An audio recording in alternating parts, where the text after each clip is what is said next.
Welcome back to Colour Shrimp Australia. So this week's episode is going to be about fruit tree leaves, and my favourite's the mulberry leaf. They're really good to feed, they're good supplemental food, they're really high in calcium and trace minerals, and the shrimp really like to eat them. I try and soften them before I feed it, so I pick the fruit tree leaf, and then I put it in the microwave for a couple of minutes and soften it, and then I give it to my shrimp. Alternatively, you can dehydrate them, you can dry them out and then rehydrate them and then blanch them.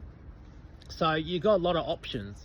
I try and feed one leaf a week, but I usually use it in a powdered form in my CSA food. But alternatively, you could just put the whole leaf in the tank and they will eat it. The three types of leaves I like to use are loquat leaves. They're nice and big and they give a lot of nutrition. So they're not as high as calcium as mulberry leaves, but they're much bigger, so they can sustain a colony for a fair few days if you're going away. So this is my number one choice. If I'm going away on holidays, or I'm going out that night, or I'm going to be away for a few days, I put a big loquat leaf in every tank, and it doesn't pollute the water, but the shrimp still get nutrition. My favourite type of leaf is the mulberry leaf. It's really high in calcium, and I find the shrimp like this the most. The third leaf, if you don't have access to mulberry leaves or loquat leaves, an apricot leaf is really good. So apricot leaves are good in calcium as well and trace minerals. And I find if you can't get loquat leaves and mulberry leaves, apricot leaves are probably my third choice. So that's the three types of leaves I really like to feed my shrimp. Alternatively, other types of leaves, you can use peach leaves, apple leaves. They're really good as well, but they're not as good as those three I've mentioned. What a mulberry tree looks like. Close up of the leaf, so you can see the tree's a really big tree. So yeah, it's quite substantial, the tree. And this is what the leaves look like. And then this is a white variety, so it's not the black variety, but you can see the fruit. So this is just an identification. If you're out foraging, this is what the tree looks like. This is what a loquat tree looks like. So loquat trees are an evergreen tree, so you don't have to worry about the leaves not being on the tree, whereas apricot and mulberry, they lose their leaves during winter, whereas loquat trees keep their leaves all year long.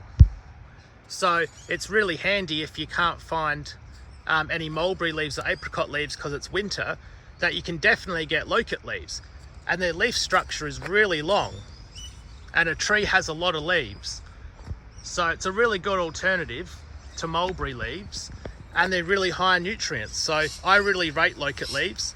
You do have to blanch them for a fair bit longer because the leaf is a lot tougher. It's a lot thicker as well. This is an apricot tree. A lot of people have them, but this is what the leaves look like. And this is what an apricot tree, so it has a lot of leaves. There's heaps of leaves on apricot trees.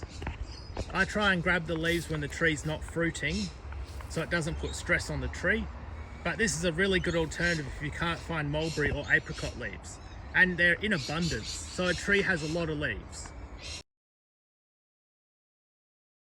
This is just a close-up of the three leaves. So this is a loquat leaf, this big one here, apricot leaf, and mulberry leaf. So this is just so you can see what the leaves actually look like close up. So the loquat leaves have a much stronger structure to it, and they're much thicker. Apricot leaves are quite flimsy and have a very subtle structure, and mulberry leaves have about in between the loquat and the apricot leaf, so a bit thicker structure at the back. And that's what they look like. So this is what it looks like when I lay them all out to dry. So this is a double bed sheet, and the leaves take about a week to fully dry. And it's a good way to dry a lot of leaves in a bulk amount. After a week, this is what they look like. They go nice and crunchy. And then you just rehydrate them in water and feed it to your tank.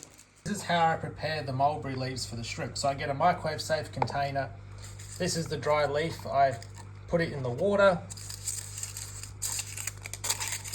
So I let it sit here for about 10 minutes and let it soak up the water.